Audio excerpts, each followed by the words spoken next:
ਤੇ ਇਹ ਮੈਂ खमियाजा भुगतन आई हाँ एडी गर्मी च तो थिएटर मेरा लव है। जो थिएटर का आर्टिस्ट है वो थिएटर पे काम करता रहेगा ना तो वो जिंदा रहेगा।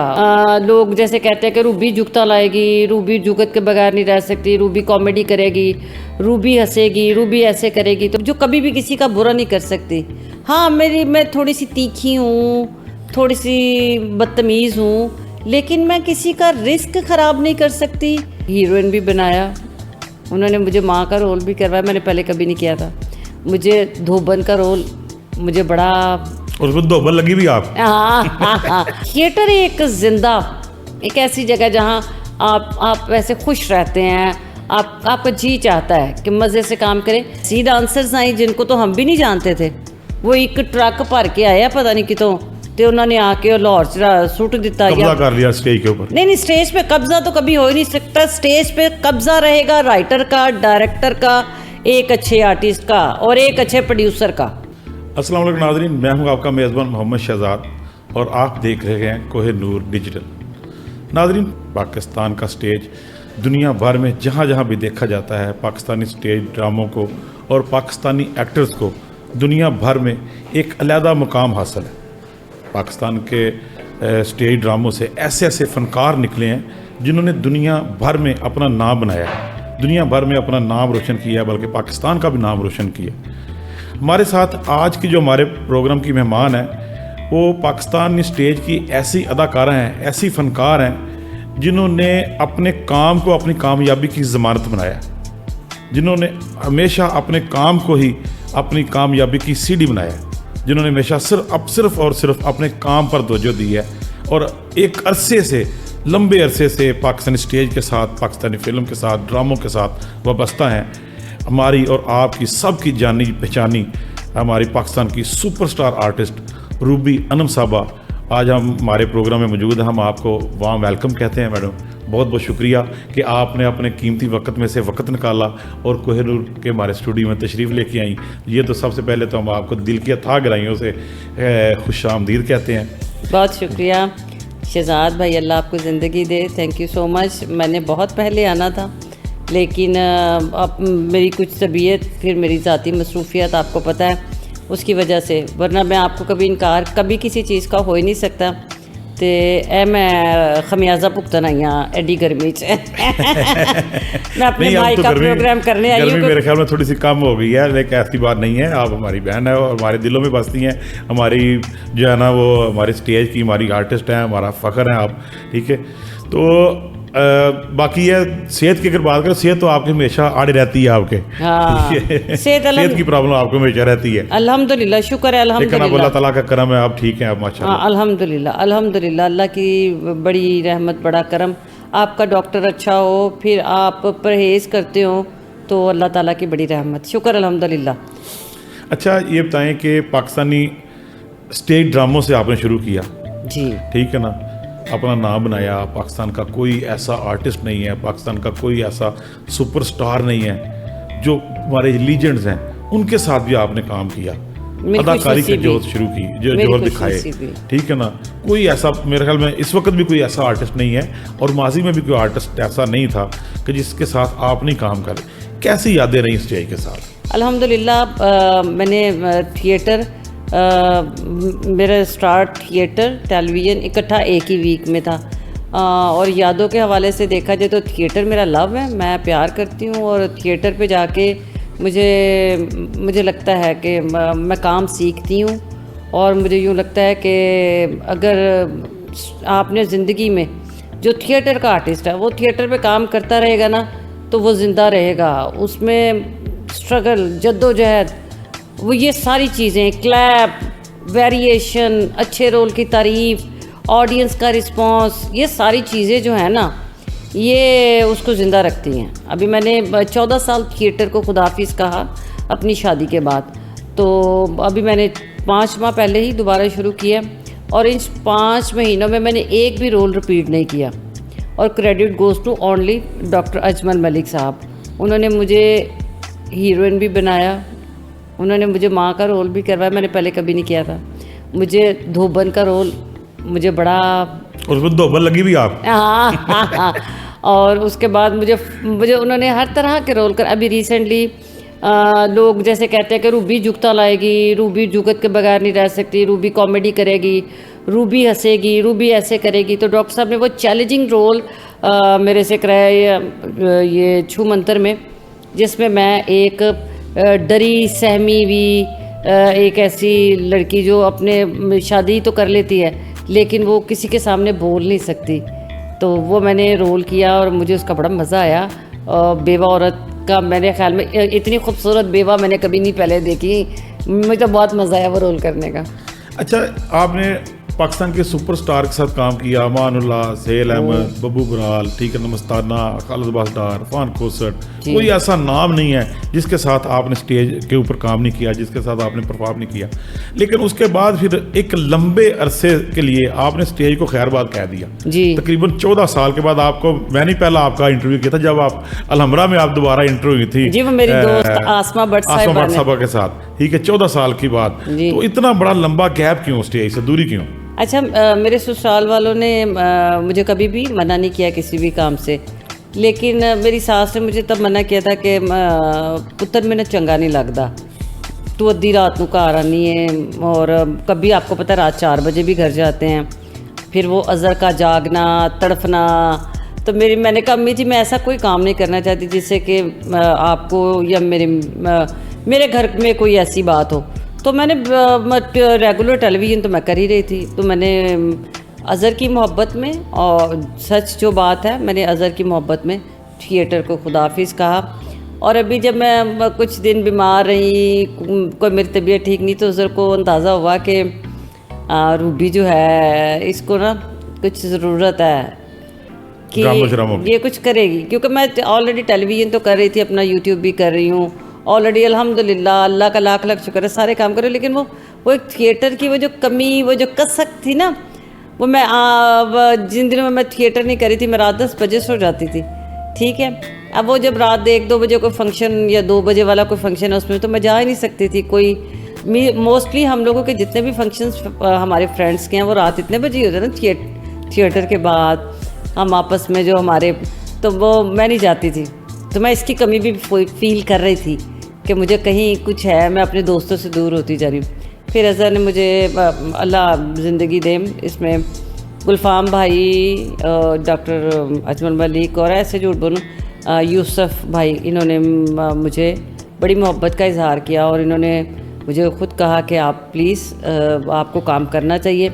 और फिर अस्मा बुखारी साहिबा ने जब आके कहा कि थिएटर बहुत अच्छा हो रहा है, जब उन्होंने कहा कि वल्गैरिटी से दूर होगा, और जब उन्होंने कहा टाइमिंग की पाबंदी होगी, तो फिर मैंने अज़हर से इजाज़त ली। मैंने कहा आप देख लें, जहाँ मुझे लगा ड्रामा वल्गर हो रहा है, जहाँ मुझे लगा ड्रामा गंदा हो रहा है, मैं उसी दिन मैंने प्रॉमिस किया मैं थिएटर छोड़ के आ जाऊँगी। तो अभी इन 5 महीनों में तो मैं अपने रोल्स जो मेरे हैं मैं उनको एंजॉय कर रही हूँ, और अपने जितने भी मेरे जूनियर्स हैं, मेरे सीनियर्स हैं, मैं बड़ा मज़ा ले रही हूँ।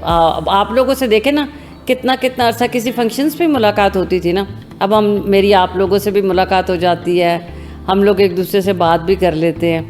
तो थिएटर एक ज़िंदा, एक ऐसी जगह जहाँ आप वैसे खुश रहते हैं, आपका जी चाहता है कि मज़े से काम करें, पहले वाला माहौल वापस आ रहा है अल्हम्दुलिल्लाह। दोबारा आप समझती हैं कि ये उस्मा बुखारी साहबा के जो इक़दामात हैं वो बहुत बेहतरी है, उससे बेहतरी आई है थिएटर के अंदर? ऑफ कोर्स आपको भी लगता है, क्योंकि मेरा ख्याल है कि आप देखने वाले हैं और आप लोग वो हैं जो बताते हैं, ठीक है ना, कि हाँ भाई ये काम गलत है, ये अच्छा है। तो मेरे ख्याल में अस्मा बुखारी साहिबा और मरीम नवाज़ शरीफ साहिबा का ये जो इक़दाम है, ये जो कदम उठाया फ़ीमेल्स के लिए, ख़ासकर आर्टिस्टों के लिए, पाकिस्तान में किसी भी ख़वातीन, किसी भी बच्ची के लिए कोई भी काम, वो मेरे ख़्याल में अब ख़वातीन जो है ना ज़्यादा मजबूत हो गई हैं, और जो एक बेटियां जो करनी चाहिए थी काम, वो उन्होंने किया। तो मैं तो उन्हें सलूट पेश करती हूँ कि हम जैसे लोग, हम जैसे कितने लोग वापस आए हैं और वापस आएंगे भी। जो लोग थे, मेरा जी चाहता है फिरदौस जमाल साहब यहाँ काम करें, मेरा जी चाहता है वसीम अब्बास साहब दोबारा आएँ, क्योंकि मुझे वसीम अब्बास साहब बहुत पसंद है। थिएटर पे वो एक फुल झड़ी हैं। मेरा जी चाहता है कि फिरदौस जमाल साहब बहुत अच्छे बड़े मज़े के काम करते हैं, वो वापस आके काम करें। मेरे बड़े बड़े प्यारे आर्टिस्ट हैं, जैसे खालिद जो थिएटर अब्बास, दूर हो गए। खालिद अब्बास डार साहब हैं, उनका होना बहुत ज़रूरी है। खालिद मोइन भट्ट साहब बड़े अच्छे परफॉर्मर हैं, उनका होना ज़रूर, मतलब हमारे वो जो आर्टिस्ट हैं थिएटर के, उनको आना चाहिए, अब आना चाहिए। और वो जो फीमेल है जो समझती हैं कि अब रोल्स नहीं हैं, अभी तो रोल्स दोबारा शुरू हुए हैं, अब रोल हैं, करैक्टर हैं। आप तो ख़ुद भी देख रहे हो नसीम विक्की माशाल्लाह माशाल्लाह उसके ड्रामे में भी स्क्रिप्ट बहुत अच्छा काम वो भी कर रहा है। कैसर सनाउल्लाह साहब भी बहुत अच्छा काम करें, अरशद चौधरी भी अपने ड्रामे पे बहुत तवज्जो देते हैं।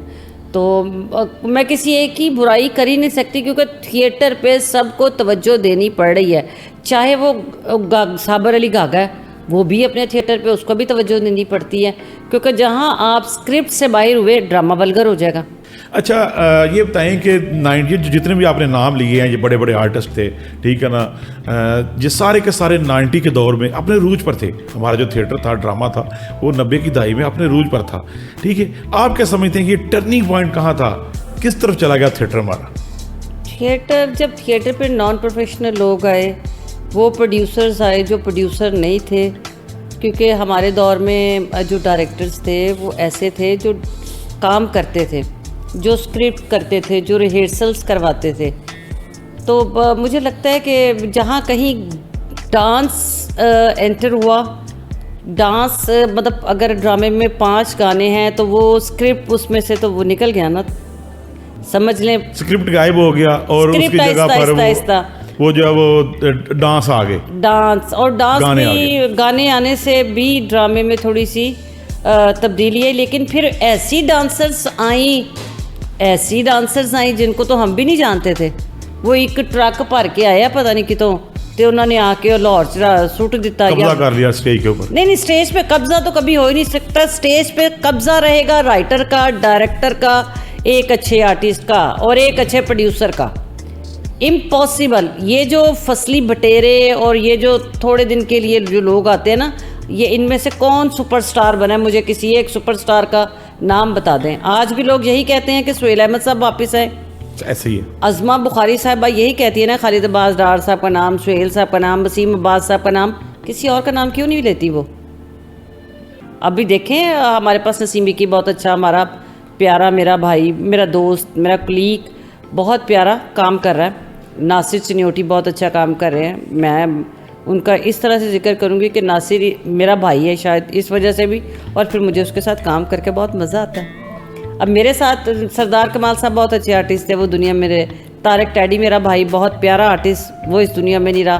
तारिक जावेद साहब जैसे लोग प्यारे जो एक आला आर्टिस्ट थे, ठीक है ना। आर्टिस्टों की बात, आबिद खान साहब को कोई छोटे आर्टिस्ट थे? आबिद खान जैसा तो एक्टर अभी आया ही नहीं। आज तक आबिद खान साहब की जगह कोई नहीं ले सका, शौकी खान साहब की जगह नहीं कोई ले सका, जो पूरे ड्रामे में 3 घंटे के ड्रामे में माशाल्लाह काम कर रहा है और कहीं उसकी आवाज़ नहीं बैठी, कहीं उसको पसीना नहीं आया। दूसरी शीबा सन्नी आई अभी तक। काम है, काम के लिए मेहनत करनी पड़ती है, काम के लिए रिहर्सल्स करनी पड़ती हैं। हमारे हम अभी आपने मेरा धोबन वाला रोल देखा, उसमें आपने देखा कि मैंने मैं अपने रोल के मुताबिक कपड़े पहनती हूँ, और उस नजर आई कि वो ये वाकई धोबन है, ये स्टेज के ऊपर जो फिर रही औरत, ये धोबन लग रहे थे करैक्टर, ठीक है ना। अब एक लड़की जो है घर में रहती है, जिसका बाप जो है वो कर्जा देना उसने, और लोग उसका घर के आकर दरवाज़ा तोड़े हैं, तो 1.25 लाख का ड्रेस पा के आ गई, नौकरानी का रोल कर रही है और लाख रुपए का ड्रेस पहना। ठीक है। अब बात मुझे बताए ना, तो लोगों ने आपसे हमदर्दी तो नहीं ना करनी, फिर लोगों की सोच और लोगों की नज़र भी वही होगी।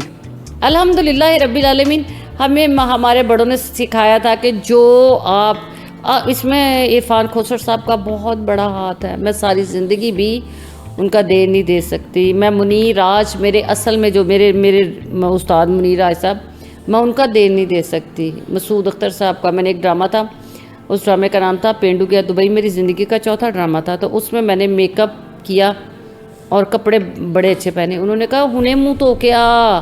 अब लेकिन मैं क्योंकि सेट पे जाना था, उन्होंने मेरे ही दुपट्टे से मेरा सारा मुंह ऐसे कर दिया। उन्होंने कहा तू गरीब है, कोई नहीं, अंदर जाके सिर्फ यही कह देना कि ना के 4था ड्रामा था मेरा, कि वो तुम्हें कोई कह देगा तू कि ये आटा बाटा बनी है या तुमने क्या किया हुआ है। तो मैंने ऐसे डायरेक्टर्स के साथ काम किया जिन्होंने आपके कहने का क्या मतलब है कि गेटअप जो थे वो बहुत जरूरी है, गेटअप बहुत जरूरी है। अरे गेटअप ये 14-15 साल गेटअप भी गायब रहा है, सेट भी और गेटअप ये चीजें जो गायब हो गई थी। सेट अगर मैंने लगाते देखा है, मुनीर राज साहब अपने दौर में बड़े अच्छे सेट लगाते थे, यानी कि अगर गली का सेट लगाया है तो आप यकीन जानिए वो गली ही लगी है, और उसमें तारे हैं बिजली की, और उसमें वो गुड्डी अटकी हुई है, और उसकी जो फड़फड़ाहट की आवाज़ आ रही है यार ड्राम। फिर मैंने अफजाल अहमद को अल्लाह जन्नतों में ख़ास मुकाम आला दर्जात दे, उन्होंने 4 सेट बनाए हैं, तो 4 सेट के 4 दफ़ा कर्टन खुलेंगे, अगर क्लैप नहीं होगी वो कहेंगे मेरे सेट में कहाँ कमी है। ये मैंने उनसे सीखा है कि कर्टन खुला तो लोगों ने क्लैप किया सेट को, कि सुबहान अल्लाह। अच्छा, दोबारा कर्टन आया फिर क्लैप, तीसरा सेट आया फिर क्लैप, चौथा आया फिर क्लैप। ये काम करते थे ना, पैसे खर्च करते थे, तो पैसे तो खर्च कहते नहीं ना, वो जिन्ना गुड़ पाओ उतना ही मीठा, तो वो अब सेट्स की भी उतनी ही ज़रूरत है। प्रोड्यूसर्स ख़त्म हो गए हैं, इन्वेस्टर्स आ गए। आपका कहने का मतलब ये है कि प्रोड्यूसर का काम होता है प्रोडक्शन करना, एक चीज़ को बनाना, ठीक है, वो चीज़ क्रिएटिविटी खत्म हो गई है। अब वो सिर्फ पैसे लगाते हैं और उसके साथ पैसे इकट्ठे करते हैं। अच्छा, मेरा ख्याल है पैसे भी नहीं इकट्ठे इतने तो नहीं करते अब वो पहले जैसा सिस्टम नहीं रहा। मैंने तो अभी सिर्फ एक ही थिएटर पे काम किया है, मैं झूठ नहीं बोलती, या मैं 1-2 ड्रामे जैसे मैंने उस पर टीवी पे देखे हैं जो चलते हैं, लेकिन मेरा ख्याल है कि जहाँ डायरेक्टर ज़िंदा है, राइटर ज़िंदा है, वो ख़ुद ही प्रोड्यूसर से काम करवा लेता है कि हाँ जी मुझे ये सेट पे ज़रूरत है, मेरे रोल की ये डिमांड है। आप राइटर और डायरेक्टर को खुला कहें कि आप काम करें, आप देखिएगा, और काम अच्छा हो रहा है। मैं ये नहीं कह रही बेहतरी की तरफ चल पड़े, बेहतरी आप अच्छा। खुद देख लें कितनी बेहतरी हुई है। लड़की देखे मैक्सी, तो अब मैं देख रही एक ड्रामे में लड़की नौकरानी और वो मैक्सी पहन के आ गई है, तो वो अब वो उन्होंने मना कर दिया। अब लड़कियां आहिस्ता आहिस्ता शलवार कमीज पे आ रही हैं, तो इसका मतलब वो लड़कियां बहुत अच्छे ड्रेसेस पे आ रही, दुपट्टे, स्कार्फ, और कोई ऐसा ड्रेस पे अब वो नहीं मान नहीं रहे। अब इंशाल्लाह लड़कियां भी चाह रही हैं, क्योंकि वो भी थक गई हैं इन्ने महंगे कपड़े बना के। अब वो भी चाहती हैं कि अच्छा काम करें, एक गाना करें, एक एंट्री करें, और बेहतरीन है। अच्छा, उज़्मा बुखारी साहबा के इक़दामात की वजह से अब जो 5-6 महीने हो गए हैं, उसके बाद आप समझती हैं कि थिएटर जो बेहतरी की तरफ जा रहा है। फैमिलीज़ का कैसा आप रिस्पांस देख रही हैं? फैमिलीज़ आना शुरू हो गई थिएटर के? हाँ, मुझे इस बात की इतनी खुशी थी। मैं जब रात को घर जाती हूँ, तो जब मेरा मूड अच्छा होता है तो अज़र मुझे देख के कहता है अच्छा फिर किन्नियाँ औरतां सन। मैं क्या तुम्हें, कहता है जब भी फैमिलीज़ आती हैं तुम्हें अच्छा लगता है। मैंने कहा हाँ, फैमिलीज़ आती हैं और बच्चों के साथ आती हैं, और जिस दिन फैमिलीज़ आई हों तो हम स्पेशली यार तमाम आर्टिस्ट कहते हैं यार ये जो अब आई हैं ना ख़वातीन, ये वापस नहीं जानी चाहिए। ये क्योंकि इनके पास इंटरटेनमेंट के लिए कोई चीज़ नहीं है। इन्होंने अपने घर में खाना बनाना है, अपने बच्चों को पालना है, और ज़्यादा से ज़्यादा ये कहाँ चली जाएंगी? ज़ू में चली जाएंगी। वहाँ पे इनके लिए क्या है, ये अपने बच्चों के लिए जा रही हैं, किसी गार्डन में जा रही हैं, बच्चों के लिए जा रही हैं। तो मैंने कहा इनको, ये फ़िल्म देखती थी अपने दौर में, ये अपनी माँ के साथ फ़िल्म देखती थी। अब वो फिल्म वाला भी दोबारा इतना महंगा ज़्यादा है, लेकिन अगर हम थिएटर पे वो जो 2.5-3 घंटे हम इनको, या 2 घंटे हम दे रहे हैं, इसमें अगर ये हंसती हैं तो खुदा की कसम ये सच में ईमानदारी की बात है। ये बहुत बड़ी बात है कि आप किसी डिप्रेस्ड, किसी ऐसी औरत को, किसी ऐसे बंदे को जिसकी ज़िंदगी में पता नहीं कौन सी कहानियाँ चल रही हैं, और वो आपकी किसी बात पे हंस पड़े। अच्छा, आफ्ताब इकबाल साहब हमारे मुल्क के बड़े नावर एंकर थे, आपने उनके साथ भी बड़ा काम किया, ठीक है ना, बड़ा नाम बनाया उनका शो आपके साथ, बड़े हिट शो थे उनके, ठीक है ना। तो फिर दरमियान में थोड़ा सा गैप आ गया, क्या वजह थी वो दरमियान में गैप आने की? क्या वजह थी? वो मैं बीमार नहीं, मैंने 12 दफ़ा हर अपने इंटरव्यू में बताया कि ना उन्होंने मुझे निकाला ना मैंने उनको छोड़ा। मैं जब चाहूँ उनके पास वापस जा सकती हूँ, जिस लम्हे चाहूँ। जब वो दुबई में थे तो भी उन्होंने मुझे बुलाया था, लेकिन क्योंकि मेरे मियाँ अकेले रह नहीं सकते और दूसरे मुल्क में जाके उन्हें नींद नहीं आती। तो मैं अपने मियाँ की वजह से बहुत सी जगह नहीं जा सकती, जैसे यूके भी मैं जा सकती हूँ, मुझे कोई प्रॉब्लम नहीं है, मैं कुछ दिनों के लिए जा सकती हूँ लेकिन परमानेंट नहीं जा सकती। मेरे मियाँ जी जो हैं वो मेरे बगैर भी नहीं रह सकते और मेरे नाल भी नहीं उठे जाके रह सकते। अच्छा, इंटरनेशनल लेवल पे फिल्मों में भी काम किया, हमसाया मुल्क के फनकारों के साथ आपने काम किया, ठीक है ना, और दूसरे मुल्कों में जाके शूटिंग्स की, फिल्में की। फिल्म आपकी अपनी भी एक ड्रामे वाले आई, उसके पहले फिर चल मेरा पोता आई, ठीक है। और भी कैसा तजर्बा रहा, कैसा उनके साथ क्या फ़र्क है उनके और हमारे फनकारों में?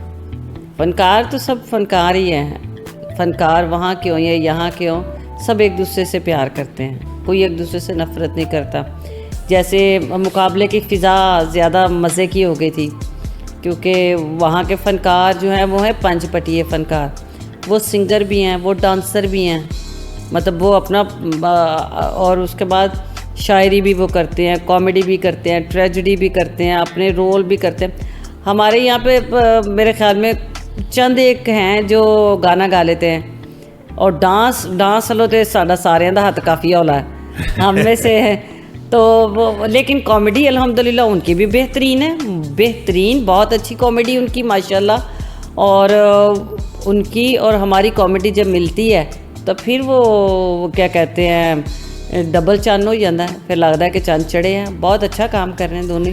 अच्छा, गुज़श्ता दिनों से रूबी अनम साहबा जो बड़ी ज़ेर बहस है सोशल मीडिया के ऊपर, बहुत सारा एक जो है ना वो बातें हो रही हैं जी, रूबी अनम ने ये कह दिया, वो कह दिया है। बहुत सारे यूट्यूबर्स, बहुत सारे कोई एंकर्स भी आ गए हैं मैदान में, वो अदाकार भी, अदाकाराएँ भी, ठीक है ना, रूबी अनम के कोई बात कर रहा है, कोई क्रिटिसाइज़ कर रहा है, कोई किस तरह को बात कर रहा है, क्या क्या क्या दिया आपने? आप कहती हैं कि मैंने वो मेरा बयान जो तोड़ मरोड़ के पेश किया गया, ऐसी क्या बात कह दी आपने? ज़िंदगी दे जिन्होंने मेरी इज़्ज़त की, जिन्होंने मुझे इतनी मोहब्बत दी, बहुत बहुत शुक्रिया उन तमाम लोगों का, बहुत शुक्रिया। और मैं रूबी अनम हूँ, मुझे लगता है कि अगर मैंने गलती की है तो मुझे उस गलती की माफ़ी मांग लेनी चाहिए, लेकिन क्योंकि मैंने गलती नहीं की इसलिए मैंने माफ़ी नहीं मांगी। लेकिन जिन लोगों की दिल आज़ारी हुई थी मैंने उनसे ज़रूर माफ़ी मांगी है। जो गलती होगी उसकी माफ़ी मैं ज़रूर मांगूंगी, जिसकी जो गलती, जिसको गलती कहते हैं, और अगर मैंने नहीं की तो मैंने उसकी माफ़ी नहीं मांगनी। वो इसलिए कि मैंने एक बात कही, आप उसको बर्दाश्त करें। अगर मेरे किसी मोहब्बत करने वाले को, मेरे चाहने वाले को, मेरी जो जिनकी वजह से हम बने हैं, उन्हें मेरी वजह से कोई तकलीफ़ हुई है तो मैंने उनसे एक्सक्यूज़ किया। और मेरे ख्याल में मैं वाहिद आर्टिस्ट हूँ जो कभी भी किसी का बुरा नहीं कर सकती। हाँ, मैं थोड़ी सी तीखी हूँ, थोड़ी सी बदतमीज़ हूँ, लेकिन मैं किसी का रिस्क ख़राब नहीं कर सकती। हाँ, ये कभी कहते हैं ना वो ज़िंदगी में आप सारी ज़िंदगी हाँ हाँ हाँ हाँ करते रहे, एक दिन ना कह दें आप तो वो सारा पानी फिर जाता है। तो शायद मेरे चाहने वालों ने उन्हें पता लग गया था, क्योंकि मोस्टली जो लोगों ने कहा कि रूबी इस तरह नहीं कर सकती। मेरे लिए बहुत बड़ी बात थी कि रूबी इस तरह नहीं बात कर सकती। बेसिक हम कुछ और कर रहे थे, एडिटिंग में कुछ और आ गया, या शायद समझ लें कभी कभी जो मतलब मैंने प्रोग्राम एडिटर को दे दिया, वो प्रोग्राम जिसने एडिटर को दिया उसको ये भी नहीं पता कि वो जो जैसे आपका और मेरा क्या रिश्ता है, उसको ये भी नहीं पता कि वो मेरा भाई है या मुझसे उसका कितना प्यार है, वो इस्लामाबाद से मेरे लिए आया है, वो मेरा क्या लगता है। वो बस एडिटर ने अपनी तरफ से वो छक्का मारने की कोशिश की, वो ग्राउंड तो बाहर ही गेंद चला गया और आज टिकर नहीं लब्बा। लेकिन मेरे ख्याल में उसको बहुत सारे लोग ढूंढ रहे हैं, गेंद को पकड़ने की बड़ी कोशिश कर रहे हैं, बहुत सारे यूट्यूबर भी बैठे हुए हैं, बहुत सारे लोगों को ये रूबी फोबिया भी हो चुका है। हाँ, देखिए मैं आपको सच्ची बात बताऊं, मैं ये चाहती हूँ मेरी तरफ से लोग ये हमेशा यही सोचें कि मैं गलत बात नहीं कर सकती, मैं झूठ नहीं बोल सकती, मैं किसी का बुरा नहीं कर सकती, मैं किसी का रिस्क ख़राब नहीं कर सकती, तो मैं किसी की इज्जत कैसे ख़राब कर सकती हूँ। लेकिन मैं किसी को, हाँ, मेरा समझाने का अंदाज़ बहुत गंदा था।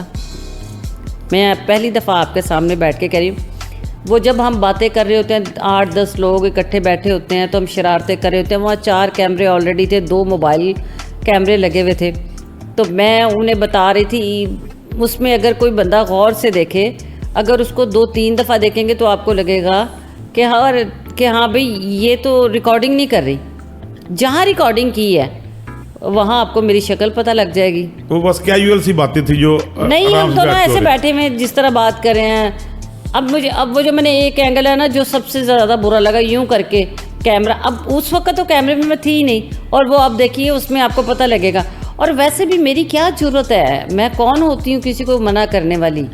अल्लाह माफ़ कर दे, अस्तगफिरुल्लाह, मैं क्यों किसी को कहूँ।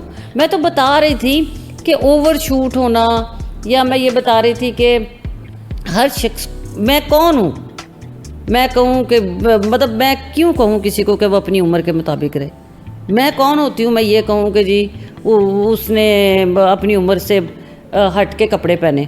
भाई लोग खुद बताने वाले हैं हमें, और फिर किसी को कहने से मुझे क्या फ़र्क पड़ना है, और मैं क्यों कहूँ। अल्लाह माफ़ करे, मैं कोई चंगी गल करा जिससे कि लोग मुझसे मोहब्बत करें। आपने एक इंटरव्यू में ये भी कहा कि बात तो तलाक के ऊपर हो रही थी, और तलाक है कि ये तलाक को कोई डिफेंड नहीं कर सकता जी। इसके ऊपर कोई जो तलाक को अगर प्रमोट करे तो उसके ऊपर बात हो रही थी, लेकिन वो बात जो है ना उसको तोड़ मोड़ कर कुछ और लहजे में पेश किया गया। बिल्कुल सही, और मुझे बड़ा अच्छा लगा आपने ये बात इस वक्त की। बेसिक मैं ना पिछले कुछ अरसे से मैं क्योंकि ख़ुद यूट्यूबर हूँ, और मैं ख़ुद भी आपको पता लिखती भी हूँ, मेरा काम भी यह है। मेरी तमन्ना होती है कि मैं अपने पास से लिखूं और अपने पास से ही बात करूं, जिसको अल्लाह की रहमत या आमद कहते हैं। मुझे ना तलाक, आपकी हर ज़िंदगी में कोई कहानी होती है, तो मुझे तलाक से ना बहुत नफ़रत है। हलाल कामों में सबसे बुरी चीज़ कहते हैं तलाक है, ठीक है ना, जो अल्लाह ताला को नापसंद है, हजूर पाक सल्लल्लाहु अलैहि वसल्लम को सख्त नापसंद थी। ओए होए होए होए होए, ठीक है। अब हम तो कोई काम भी अल्लाह की मर्ज़ी से नहीं कर रहे, अल्लाह की खुशी के लिए क्या कर रहे हैं। कहीं अगर अल्लाह मौका हमें दे रहा है तो हमें उसके लिए करना चाहिए। अब कुछ ख़वातीन हमारी जैसे शोबिस की भी हैं, मीडिया से रिलेटेड भी हैं, ठीक है, और कुछ अब देखें ना, मीडिया भी अब ये खाली थिएटर, टेलीविज़न, फिल्म, अब इसमें आप देख लें यूट्यूबर्स भी आ गए, अब आप इसमें देख लें टिकटॉक अलग से एक कहानी आ गई। इस तरह करके पहले तो सिर्फ हमारे पास ये 2-4 चीज़ें थी, अब क्या है कि तलाक के बारे में, एक औरत को तलाक हुई, ठीक है, उसको चाहिए कि हमने किसी को भी अल्लाह माफ़ करे, उसको अच्छी तरह से खामोशी से कि हाँ भी गलती उसकी या मेरी थी। अब आप तलाक को प्रमोट कर रहे हैं कि छड्डो, जब आपको बुरा लगता। हम अपनी बच्चियों को ये नहीं कह सकते। मैं खुद, मेरी माँ ने कहा था पुत्र ब्याह करने लगी हैं तो तेरे घर सौरे वाले चलनी है, तो इत्थे वापसी का रास्ता नहीं है हूँ। मेरी अम्मी ने कहा था कि तेरी ज़ुबान जड़ी है उसकी तिखी है, जो तेरी सस ने कहना है या तेरे बंदे ने कहना तेन मनना है। तेरी नवी जिंदगी है ये, पिछे नहीं दसना कि तू 8 नौकर छड़ के चली है या तेरे नाल की होया है, तुमने वहाँ वैसी ज़िंदगी गुजारनी है। तो 17 साल हो गए मेरी शादी को। मैंने कोशिश किया मेरी सास जब तक ज़िंदा रही उन्हें मुझसे कोई शिकायत ना हो।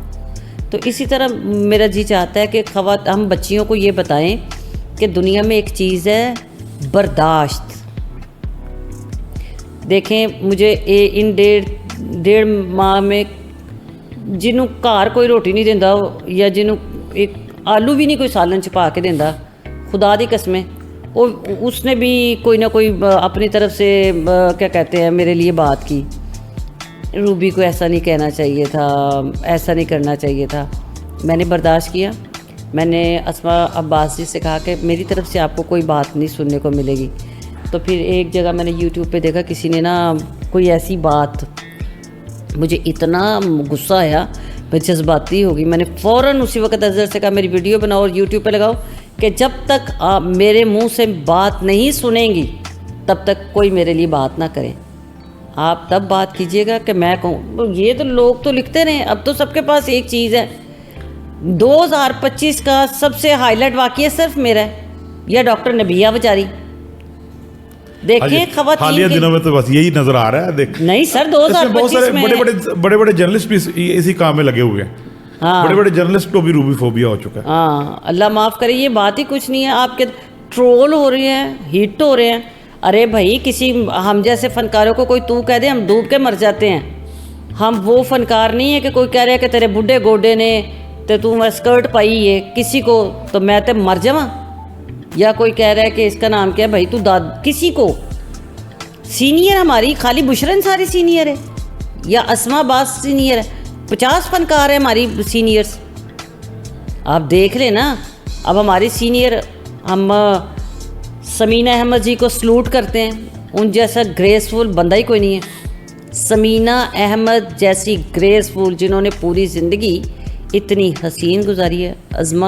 उज़्मा गिलानी साहिबा सुबहान अल्लाह, आज भी देख ले, मैं कहती हूँ उन जैसी फ़नकार, उन जैसी सीनियर, उन जैसी प्यार करने वाली हमारे पास पाकिस्तान में कौन सी ऐसी हमारी सीनियर्स नहीं है जो हमारे लिए। अब मैं आज इस दुनिया पर नहीं है। अब खालदा रियासत, हाय अल्लाह, खालदा रियासत कहीं से उनका ज़रा सा भी क्लिप गुजरे मैं वहीं खड़ी हो जाती हूँ देखने के लिए। हमारी फ़नकाराएँ बहुत बहुत प्यारी हैं, उनके लिए मेरे दिल में बड़ी मोहब्बत है। मैं किसी के लिए कोई बात क्यों करूं, मैं किसी बड़े का दिल दुखा के कैसे मैं कामयाब हो सकती हूं। लेकिन अगर मैं कभी कोई सच्ची बात कर देती तो बर्दाश्त कर लो। कभी कोई बात अगर किसी ने कर दी, मुझे आदत है सच बोलने की, और सबको बोलने की आदत होती है। हम लोग अपने लिए अपनी कहानी में हम कभी विलन नहीं होंगे। मैं अपनी कहानी दी आप हीरो नहीं बनांगी, लेकिन मैं वाहिद हूँ जो मैं कोशिश करती हूँ कि मैं अपने आप को, खुदा जानता है, मैं अपने मियाँ को रात को जब मैं अपने बिस्तर पे जाती हूँ मैं एक अल्लाह से माफ़ी मांगती हूँ और मैं अपने मियाँ के कान में बता के सोती हूँ मुझसे आज ये गलती हो गई। और एक मेरा बहुत क्लोज़ दोस्त है, अल्लाह उसको ज़िंदगी सेहत दे, मैं उसको अपनी ज़िंदगी में बताना बहुत ज़रूरी समझ रही होती हूँ कि यार मेरे से ये गलती होगी और अल्लाह मुझे माफ़ कर दे। अच्छा, ये वाली कुछ गलतियाँ कई दफ़ा हो जाता है। अब जैसे ऐसे होता है कि मैं जैसे ईद से पहले मैं बहुत थक गई थी, मैंने काम की वजह से ऑफ कोर्स मैंने माशाल्लाह बहुत काम किया।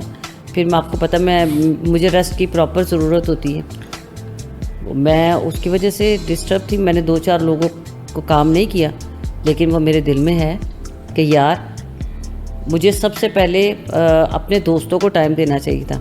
हुण मैं की करा, मेरे दोस्त है ही गरीब ने, तो फिर मैं तरजीह देनी पैसों नूं कि चल मैंने घर तो चलाना ही है ना अपना, क्योंकि मैंने अपना घर नहीं चलाना, मैंने अपनी फैमिली का चलाना है। फैमिली में जो मेरे बहन भाई, मेरे माँ, इधर वाला घर तो अजर ने चलाना है। तो फिर मैं कोशिश करती हूँ कि अच्छा जितने पैसे लग मैंने पहले उन्होंने काम कर ला। अच्छा चले, आप स्टेज कैसा चल रहा है आपका? ड्रामा आप कर रही हैं बड़े अरसे के बाद, तो अब कैसा फील कर रही हैं ड्रामे को? हाँ, फ्रेश, मैं अपने आप को मज़े में लग रही हूँ। मुझे लगता है कि मेरे में दोबारा से वो एनर्जी आई है कि हाँ मैं क्या कहते हैं, किसी को भी पकड़ के कह सकती हूँ इधर आ ज़रा काम तक करके देखिए। अच्छा, फिल्म के ऊपर पैसे लगा दिए अपने मियाँ के, लगवा दिए, ड्रामे के ऊपर कभी पैसे नहीं लगवाने का दिल किया? क्या मियाँ की तरह ड्रामा भी ज़रा एक प्रोड्यूसर खुद भी बन जाते हैं प्रोड्यूसर? अच्छा, आपको शायद इस बात का ही नहीं पता कि मैंने 10 महीने थिएटर, पहले नाज थिएटर पे मैंने और मेरे एक बहुत प्यारे दोस्त, हम लोगों ने 10 महीने थिएटर खुद प्रोड्यूस किया और उसमें हमें कोई नुकसान नहीं हुआ, फ़ायदा भी नहीं हुआ। फ़ायदा ये हुआ कि हम लोग खुद काम कर रहे थे, हम अपने मज़े से काम कर रहे थे और इन्जॉय किया 10 महीने, वो एक 10 महीने, पूरे 10 माह। उसके बाद फिर ओपन एयर थिएटर लास्ट मैंने ही पहाड़ी पे ड्रामा किया था, मैंने ही नीचे से लेके ऊपर तक बल्ब लगवाए हैं, मैंने ही वहाँ हर काम करवाया है। और जब मैं ओपन एयर थिएटर गई, और आप लोगों को शायद याद हो, वो मैंने 1 माह ड्रामा किया था, ओपन एयर थिएटर को दोबारा से आबाद किया था। अब मौजूदा हालात में, मौजूदा दिनों में कोई इरादा है कि दोबारा को स्टेज ड्रामा को प्रोड्यूस करने का, अदर भट्ट साहब के पैसे लगवाने का? नहीं, अभी तो हम लोग अपने यूट्यूब पे बहुत ज़्यादा फोकस किया हुआ है, और दूसरी जो बात है, हम अपना ड्रामा कर रहे हैं। जो मेरा जी चाह रहा था अपनी डायरेक्शन में, मैं उन लोगों को, जो लोग कहते हैं कि सानू मौका नहीं मिला, मैं उन लोगों के लिए एक सिटकॉम इंशाल्लाह ताला, अल्लाह ने चाहा तो अगले महीने ऑन एयर हो जाएगा।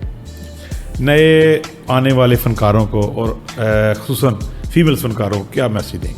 मैं यही कहूँगी कि कभी काम के लिए कंप्रोमाइज़ मत करें इस तरह का, जिससे कि आपको कभी ज़िंदगी में बाद में शर्मिंदगी हो। और अब वो वैसे हालात भी नहीं रहे। अब पाकिस्तान के हालात बहुत अच्छे हैं। अच्छे पढ़े लिखे लोगों की तरह काम करें। अगर आपके पास एजुकेशन नहीं है तो भी आप पढ़े लिखे लोगों में बैठें, आप पढ़े लिखे अच्छे लोगों में बैठे, पॉजिटिव लोगों में बैठे, उनसे कुछ सीखें, ना कि उन्होंने दसो कैसे बहुत कुछ सीख के आए हैं। आप जब भी ज़िंदगी में बड़ों के पास बैठेंगे, मैं आज जो कुछ भी हूँ मैं अपने बड़ों के पास बैठने से उनसे सीख के आई हूँ अल्हम्दुलिल्लाह। और अभी मेरे में जो कमियाँ हैं, कमी मेरे अंदर सब्र की है कि एकदम से ये मैंने आफ्ताब इकबाल साहब से सीखा सब्र करना। उन्होंने मुझे बहुत कुछ सिखाया, मैं सारी ज़िंदगी नहीं भूल सकती कि मुझे उन्होंने कहा कि रूबी सब्र करना, तो बहुत ज़्यादा फ़ौरन। तो फिर मैंने वो सीखा उनसे कि जड़ा बॉल तेरे हाथ ही जाना है वो आ ही जाना, कैच जो करना है। और इसी तरह मैंने इरफान खुसर साहब से सीखा है। ख्वाजा परवेज़ मरहूम को अगर यहाँ याद नहीं करूँगी तो मैं बेईमान होंगी। उन्हें कैसे वो परफेक्ट होस्ट है, अवार्ड भी विन करेंगी और अल्लाह ने मुझे दिया भी पीटीवी से। उन्होंने कहा तेरे में एक चीज़ की कमी है, तो लिसनर नहीं अच्छी। और अब इस बात को 15 साल हो गए। मैं जहाँ कहीं काम करने गई हूँ मुझे लोगों ने कहा you are a good listener. मैं किसी प्रोग्राम पे भी गई हूँ, किसी भी इवेंट पे गई, उन्होंने कहा आप बहुत अच्छा सुनती हैं, क्योंकि मुझ में सुनने की हिम्मत आ गई है, बर्दाश्त आ गई है। अल्लाह करे ये जो आने वाली जनरेशन है ये बर्दाश्त करना सीखे, सब्र करना सीखे। और आप अगर ये सोचते हैं कि आप अपनी बात जिस दूसरे शख्स से कर रहे हैं वो किसी से नहीं कहेगा, ये सबसे बड़ा झूठ है।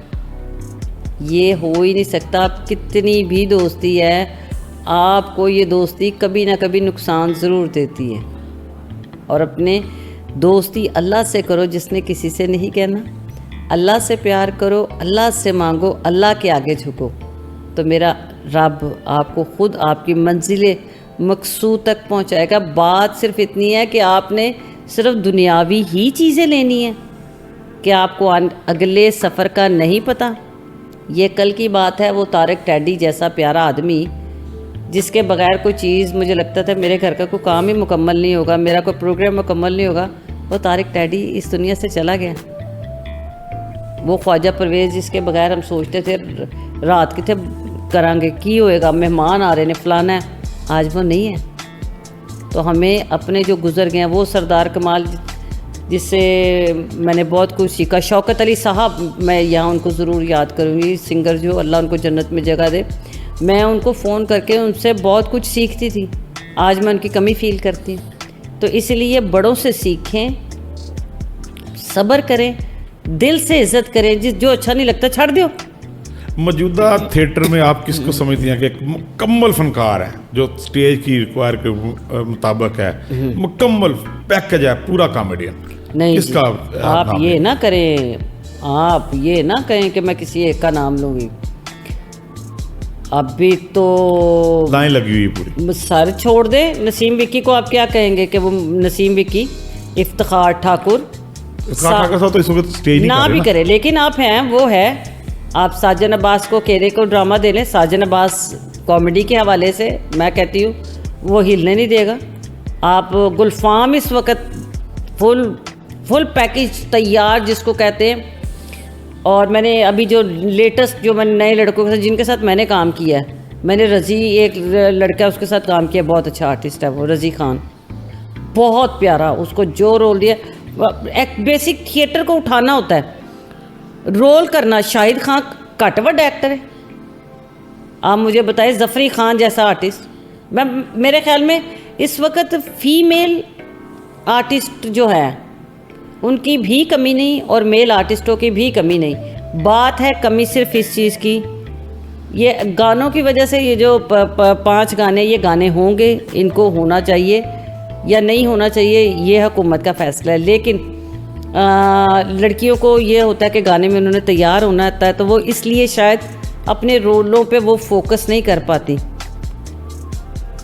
गानों की वजह से। वरना थिएटर पे तो माशाल्लाह अब देख लें, 1 घंटे का ड्रामा होता है या 1 घंटे में आपने, डेढ़ घंटे का हाँ, तकरीबन, तो उसमें बाकी 5 गाने लगा लें, 2 घंटे का ड्रामा है, 5 गाने निकाल दे तो 1.5 घंटे का ड्रामा। 1.5 घंटे का ड्रामा। अब उस 1.5 घंटे का ड्रामा आप खुद भी देखते हैं, आपको भी पता है कि ड्रामा वही अच्छा होगा जिसका स्क्रिप्ट अच्छा होगा, ड्रामा वही अच्छा होगा जो स्टार्ट से अच्छा होगा। सबसे फ्लॉप डायरेक्टर वो है जो अपने ड्रामे के स्टार्ट में जूनियर्स को भेज के लोगों को बिठाता है। मैंने ज़िंदगी में थिएटर जब भी किया है, मैंने स्टार्ट से ही कहानी शुरू की है कि लोगों को, ये चाहे वो मुनीर आ जाए, चाहे वो इरफान कोसर साहब थे, चाहे अफजाल अहमद साहब थे, उन्होंने अपनी ज़िंदगी में कभी भी ड्रामे के स्टार्ट में ये नहीं किया कि लड़के जो आए और आके बिठा के जाएं। हमारे यहाँ ये नहीं है। मैं ये चाहती हूँ कि अब ड्रामा चल रहा है तो अल्लाह इसको इससे मज़ीद बेहतरी की तरफ लेके जाए और आउटडोर में भी बेहतरीन हो। और आज जो लोग पहले वल्गर करते थे, बहुत वल्गर करते थे, वो इतने अच्छे आर्टिस्ट हैं कि मैंने उनको कहा ओए तुस्ते आर्टिस्ट ही इन्ने अच्छे हो, तुसी केड़े कम्मा च लगे सो, तुम लोग तो परफॉर्मर इतने अच्छे हो, कॉमेडी करते हो, ट्रेजेडी करते हो, वेरिएशन इतनी अच्छी है, अंडरटोन होके तुम लोग रुला रहे हो लोगों को, यानी इजी। इतने प्यारे एक्टर हैं और सर सब वही, मैं तो यही अपने काम में पक्के एक्टर हैं। पक्के। जब तक डायरेक्टर मजबूत है, आपका प्रोड्यूसर मजबूत है और अज़मा बुखारी जैसे लोग सर पे मौजूद हैं, इंशाअल्लाह ताला अज़मा बुखारी जी जैसे अल्लाह में उनको ज़िंदगी दे, परवरदिगार रहमत करे, उन्हें भी ऊपर से ऑर्डर आए होंगे ना, तो मेरे ख़्याल में मरीम नवाज़ शरीफ साहिबा वो इसी तरह पाकिस्तान की तमाम ख़वातीन, चाहे वो शोबिज़ में नहीं है लेकिन वो वर्किंग वूमेन के लिए जितना काम कर रही हैं, मैं उनको हमेशा दिल से सलूट करूँगी कि परवरदिगार उन्हें हमेशा पाकिस्तान की जैसे बच्चियाँ उन्हें अपनी छोटी बच्चियाँ माँ कहती हैं या बहन कहती हैं, वो उनके सरों पे सलामत रहे और लोगों के कहने पे रुके ना, बस काम करते रहें और बच्चियों की माँओं की दुआएं लेते रहें। मैडम जी, डूबी जी, आपका बहुत शुक्रिया। नहीं, इंटरव्यू मैं की हो जाए देता, मैंने दसो बहुत ज़बरदस्त, आपने बहुत कमाल की बातें की हैं। वो जो एक कंट्रावर्सी जो चल रही थी, आपने उसको भी जो है ना वो आप डिस्पोज कर दिया कि ये नहीं, आपने बात कुछ और थी बना कुछ और दिया गया। ठीक है, थिएटर के ऊपर आपने बड़ी अच्छी बातें की हैं। हमारी दुआ है कि आप इसी तरह सेहतमंद रहें, लोगों के चेहरों के ऊपर खुशियाँ बखेरती रहें, इसी तरह हंसती हंसती थिएटर के ऊपर नज़र आएँ, फिल्मों में नज़र आएँ, ड्रामों में नज़र आएँ, हम भी यहाँ देखें और हमारी अगली आने वाली जनरेशन भी आपको देखे। आमीन। अल्लाह मियां परवरदिगार। आपका बहुत बहुत शुक्रिया कि आप हमारे प्रोग्राम में तशरीफ़ लेके आई हैं, आपने हमारे लिए वक्त निकाला, बहुत शुक्रिया आपका। नाज़रीन, अगर पाकिस्तानी थिएटर या दुनिया भर के थिएटर की बात करें तो इसकी जो तारीख़ है ये कई सौ साल पुरानी है। आज से कई सौ साल पहले भी थिएटर होता था। वो फ़र्क सिर्फ है कि उसकी जो चीज़ें हैं, वो उसका अंदाज़ है वो तब्दील हो गया। पहले वो मेले ठेले लगा करते थे, पुराने वक्तों में हमारा कल्चर का हिस्सा होते थे, वो कल्चरल एक्टिविटीज़ होती थी। वही चीज़ें जो है वो पहले आउटडोर थिएटर होते थे, मेले होते थे, परफॉर्मेंस होती थी। उसी को अगर जदीद शक्ल दे दी जाए तो फिर वो थिएटर में तब्दील होता गया, स्टेज पे तब्दील होता गया। ये चीज़ें जो है हमारे कल्चर का हिस्सा हैं और यहाँ पे हमारा कल्चर नज़र भी आना चाहिए। ये जो थिएटर है इसको ज़िंदा रहना चाहिए। हुक्मरानों को चाहिए कि इनके साथ, हमारे फ़नकारों के साथ कंधे से कंधा मिलाकर खड़े रहें, इनको सपोर्ट करें। ये हमारा जो थिएटर एक इंडस्ट्री है। इस वक्त पंजाब में तकरीबन 60 के करीब थिएटर जो हैं वो आबाद हैं, वो काम कर रहे हैं और उसके साथ कई सौ फनकार, कई सौ लोग, कई सौ टेक्नीशियंस, कई सौ काम करने वाले दूसरे बंदे उसके साथ जुड़े हुए हैं। ये लोग नहीं है, ये फ़र्द नहीं है, ये कई ख़ानदान हैं जो इस थिएटर इंडस्ट्री से अपना पेट पाल रहे हैं, अपने बच्चों का पेट पाल रहे हैं। इसी के साथ अपने मेज़बान मोहम्मद शहजाद को इजाज़त दीजिए। अल्लाह हाफ़िज़।